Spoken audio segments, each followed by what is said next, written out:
All right. Again, thank you, Hector and Maria, for joining us. We are thrilled to have you. We are looking forward to hearing your story of your spiritual journey after the loss of your beautiful little girl. So, again, thank you. Thank you, Diane, for having us. And hello, everyone. My name is Marian. My husband here, Hector. Hello. Like Diane mentioned in her introduction, we lost our daughter 5 years ago to a brain tumor called DIPG, which is a brain tumor in the brainstem. So it's a terminal diagnosis. They basically, doctors told us to go home, make memories, just like they tell all the children that are diagnosed with DIPG. At that time, my husband was in Guam, stationed in Guam, and I was by myself with my kids when I had to rush her to the hospital. Um, Thank God that the Red Cross was able to send a message to Hector and have him come home immediately. And then 11 months after her diagnosis, Lucille passed away. She was a very beautiful, athletic little girl. It was devastating, as it is for every parent to lose a child. After the loss of Lucille, I joined a grief share program at my parish. But I knew it wasn't enough. It wasn't targeted to parents of that have lost a child. It's completely different. I realized right away that the loss of a child, the loss of a child cannot be compared.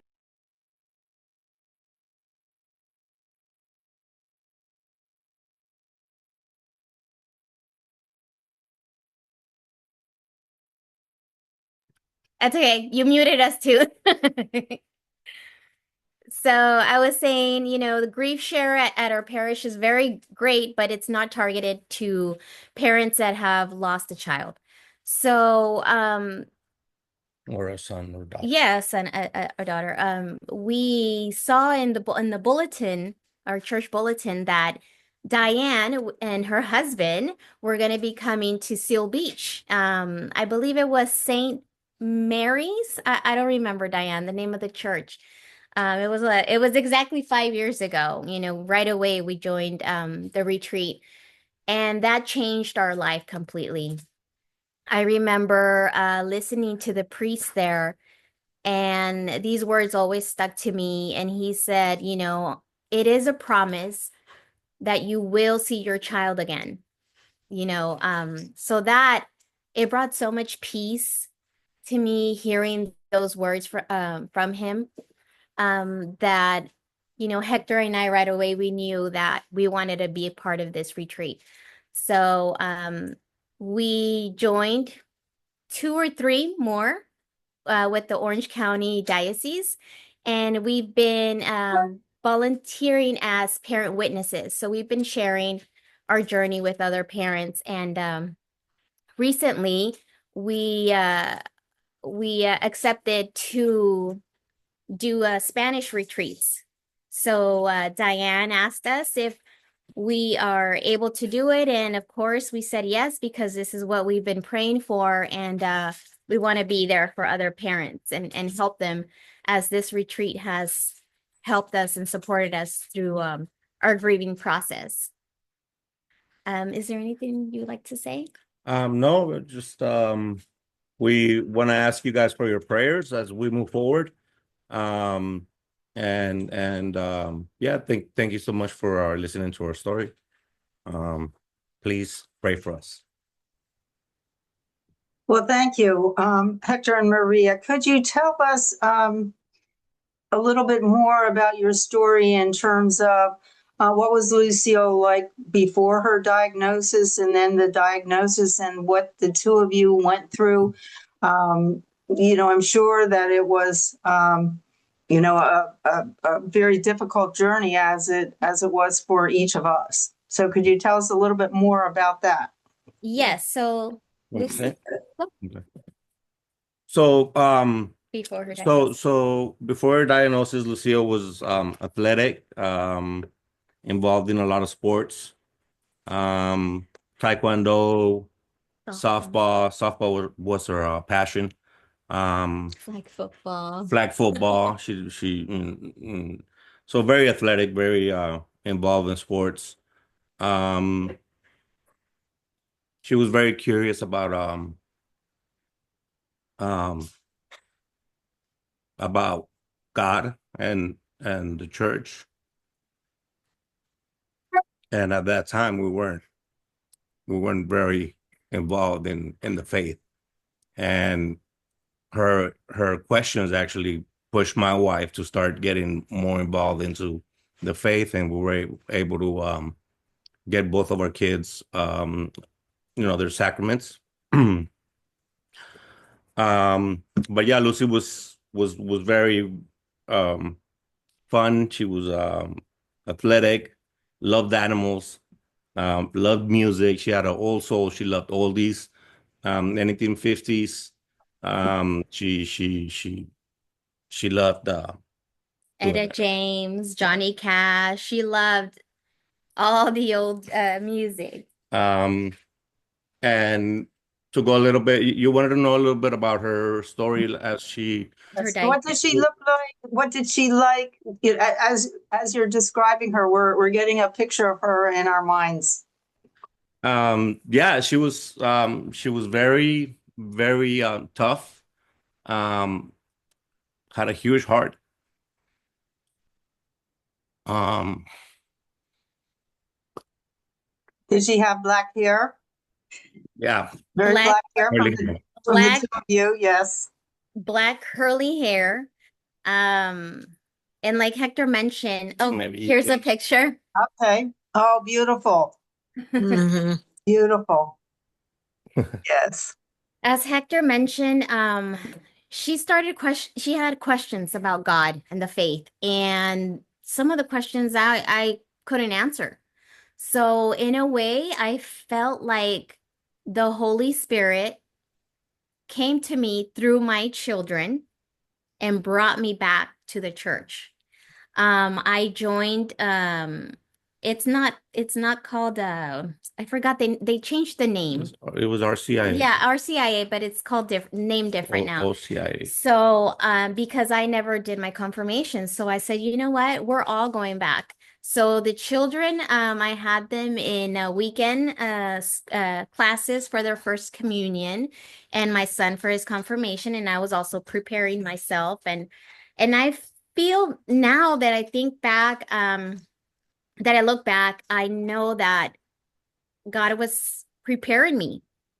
I feel that he asked, through Lucille and my son Hector, um, the Holy Spirit came and started preparing me for what was to come.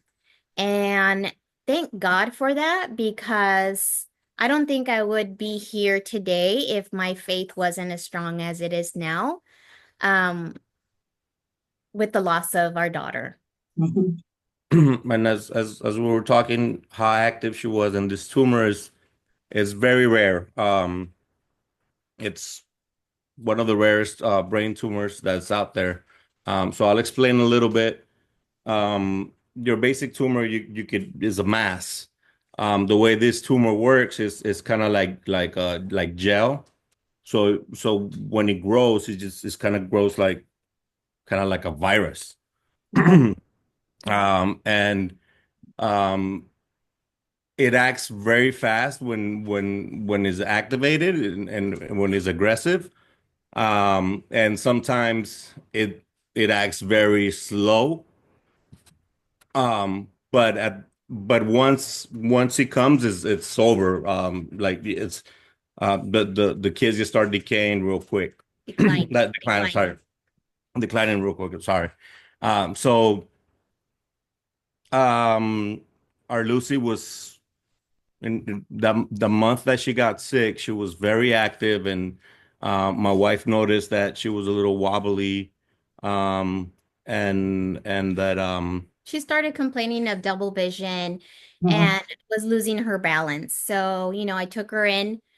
about 3 times to the ER, and I was sent home with antibiotics. Oh, it's the flu or it's a UTI. And, until finally I said no, I went straight to the children's hospital, and that's when they did an MRI, and they told me that she had a tumor. They didn't tell me right away what type it was because they wanted to wait for my husband to get there to tell us together.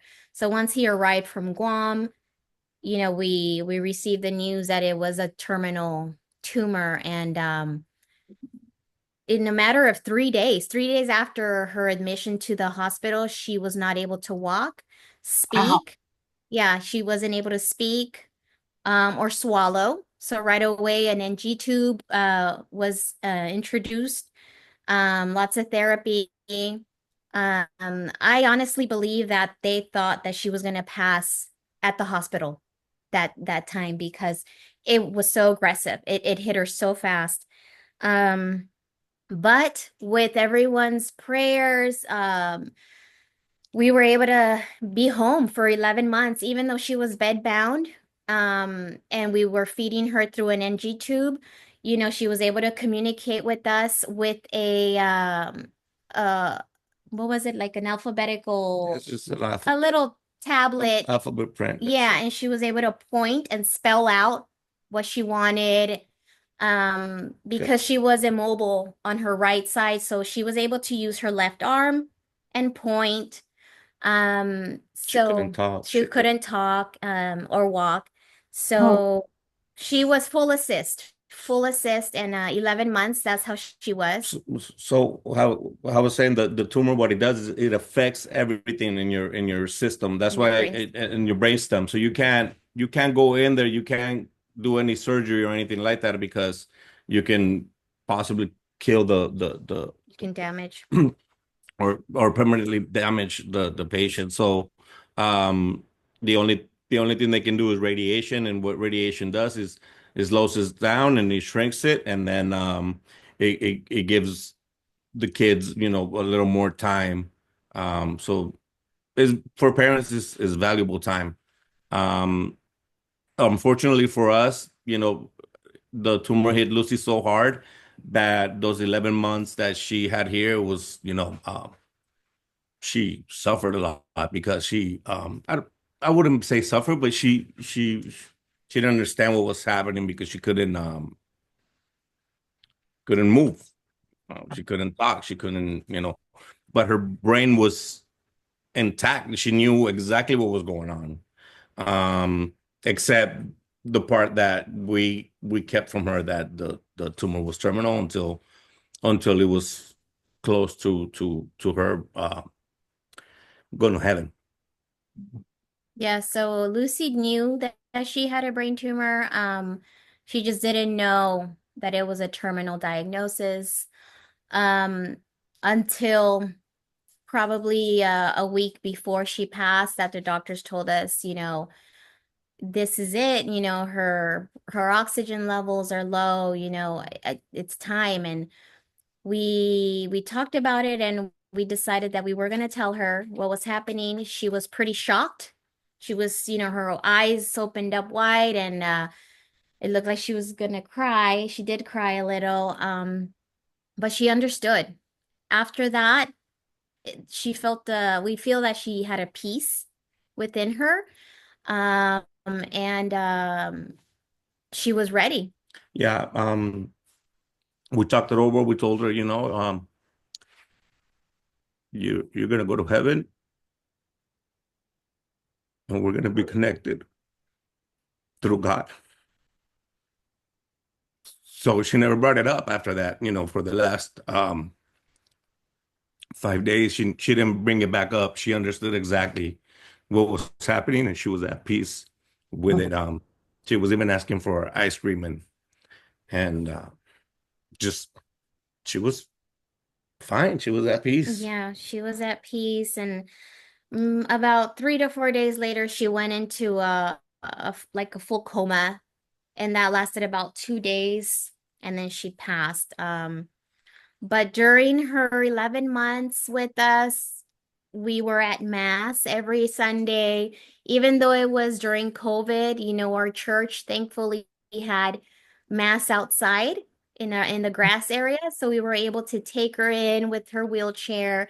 She loved being out. Our priest was very involved with her journey. He would visit her at the hospital, and everybody knew who Lucy was. It was beautiful to see the community come together, our friends, our family.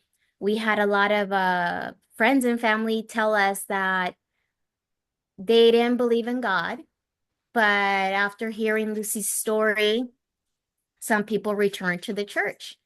And she made a huge difference, and I feel that she still is. Um, we started a foundation for her, and we try to keep in touch with other families that also have children battling DIPG or any type of cancer. We try to help them, support them, and raise awareness for childhood cancer because there's not much funding out there for children. Unfortunately, Lucille was receiving radiation levels and chemotherapy pills that are meant for adults because that's what children are being treated with.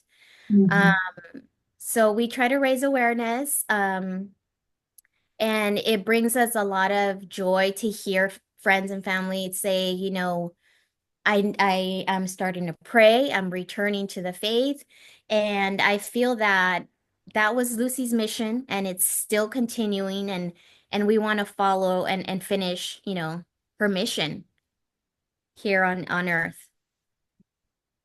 Beautiful, absolutely beautiful. And do you think that your spiritual journey started with Lucy asking questions? Yes, yes. It was questions that I didn't know the answers to. And I said, you What know kind what? of questions did she ask? Um, I can't really remember. It was just Who is God? you Yeah. remember like No, boy, she was asking about evolution or life after life death. after death and I remember her asking, Mom, when we pass away, can we take our things with us?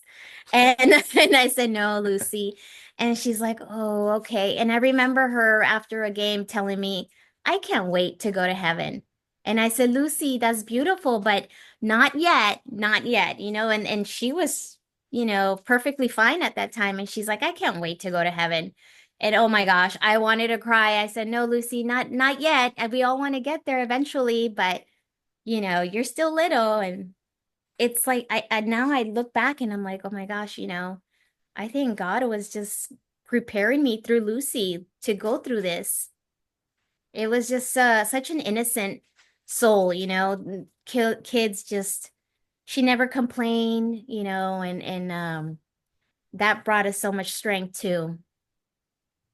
That must bring you a lot of peace and comfort in your darkest hours to remember her saying, I can't wait to go to heaven. Oh yes, I think about it all the time. And I really never told Hector until after she passed. And I said, I didn't want to talk about it because I didn't want to say it out loud that she said, I can't wait to go to heaven. It kind of freaked me out a little bit to hear that coming from her at such a young age. But I told Hector, I said, I got to tell you something that she said, years ago. And, it just brought tears to my eyes. But yeah, she was definitely something else. I just have one more question before I open it up to the group. A lot of us, or many of us, lost our children suddenly, Mhm. without any warning, and that has its pros and cons. And you had 11 months with Lucy, that has its pros and cons. So, um, what would you say to those of us who lost our children suddenly or after a long process? I think the pros are definitely the memories, um, the stories you can share and uh, yeah, the extra time, right? I can see how it would be very difficult to lose a child so suddenly. Um, that would be I could see that being very difficult, but I think that staying strong with your faith, a promise that Hector and I made to ourselves at the beginning of Lucy's journey was no matter what the outcome is, whether we receive this miracle or not, we can't turn our back on God. You know, it's his plan. We can't say, of course we're going to be upset, but we're going to accept what he's going to do, what his plan is, and not turn our back. So I think definitely just trying to continue with prayers. The rosary helped us so much every day at the hospital. We would pray the rosary during MRIs. I remember the hospital giving me a rosary made out of plastic because, you can't take metal. And that was really nice to have a rosary in the MRI room. I mean, I know that has helped me tremendously and during that time too. Yeah, but I think on the other hand, with our journey, it was just sh we would have to go to the ER maybe what once a month maybe Maybe, yeah. um um and just constantly praying for the miracle. And the way this tumor works with radiation is it shrinks and then it expands. So they call it the honeymoon because when the tumor shrinks, everything goes. Some kids go completely back to normal, Wow. uh, eight, 9 months, and then the tumor comes back and takes them. Mhm. Um, so it's a evil, it's a pretty evil tumor. So I think with us seeing her, just the ups and downs and on the other hand, the grace that she carried, what she battled, it was amazing to see. And she would take, she started taking the Eucharist seriously. We'll go to church and at the hospital too, she would ask for it. There was a period in time where she was able to swallow again after radiation. So that's when she started asking for the Eucharist, and that was really beautiful to see also. Yeah, Mm. because she wasn't able to even make any movement. So, that was good that, God gave her that grace to be able to Yeah. receive. Beautiful, beautiful. How long did it take you to accept the fact that this was God's will? Oh, for me, I want to say about a year. You know, the first year was very difficult. But I would say about a year, I was able to talk about her without breaking down. Um, Even though obviously sometimes I do, I hear a song or anything, it triggers right away, and I can start crying. But I've accepted God's will. It took me about a year, I would say. I'm not sure about you. A little bit longer, maybe. Mm. Yeah, I mean, I don't know about, I think more, I don't see it as accepting it because I kind of knew that it was that it was gonna happen. That just the way the tumor was, and you do a Google search and you always get an answer, but Yeah. you know, not this time. We did a Google search and zero. I mean, no one has survived. I mean, there's a kid right now she's been living for like 9 years now Mm-hmm. with it in Mexico. Um, but that's like the 0.00001%. Um, so yeah, Yeah. Mm. I think for me it was more accepting. I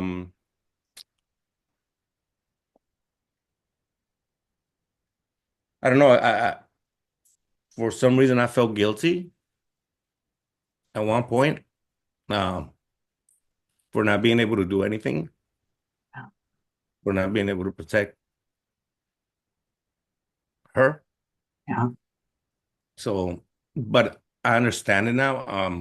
Now it's just the memories. I think I cry now more now than I did back Hmm. then, when it was more recent. But yeah, I mean, We've also just learned to live with it, you know. Maybe you haven't accepted, maybe we're learning to live with the loss of her, just moving yeah, forward, but with her just with her memory. I don't know. It's Beautiful. yeah. Beautiful. I'm going to stop the recording now.